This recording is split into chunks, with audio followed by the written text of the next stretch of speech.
Noong unang panahon, may isang batang babae na napakabait at masayahin. Mahal na mahal siya ng kanyang lola. Kaya minsang kaarawan niya, niregaluhan siya ng isang pulang sombrerong may kapa.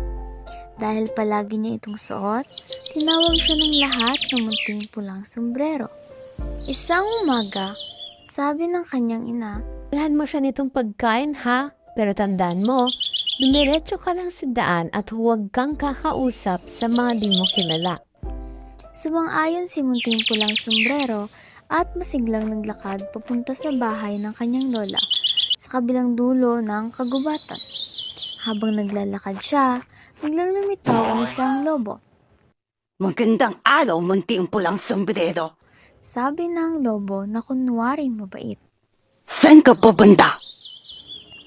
Sabi nito, Kay Lola po. sagot ng bata. May sakit siya. Dadalhan ko siya ng pagkain. Ngumiti ang tusong lobo. Aba, ang layo pala. Bakit hindi ka muna pumitas ng mga bulaklak para mapasiya si Lola? Natuwa si munting pulang sombrero sa idea. Kaya siya'y luminis ng daan at pumitas ng mga bulaklak. Samantala, mabilis na tumakbo ang lobo papunta sa bahay ng lola. Pagdating niya roon, umatok siya. Sino yan? Tanong ng matanda. Ako po si Manting Pulang Sombrero. Sagot ng lobo. Ginaya ang boses ng bata. Pinapasok siya ng lola at sa isang iklap, nilamon siya ng lobo.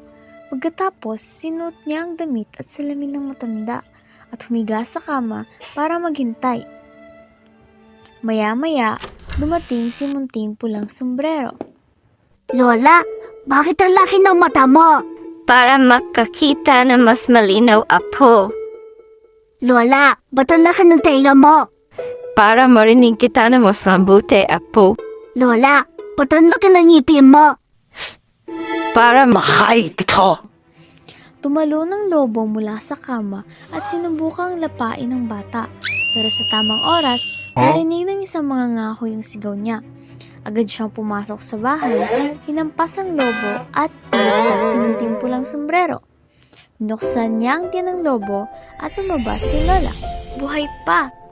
Mula noon, nangako si munting pulang sombrero na hindi na siya kakausap sa mga estranghero at hindi nalilis ng daan. At natutunan niya, minsan ang pinakamabait ng ngiti ay may tinatagong magaling na pangit.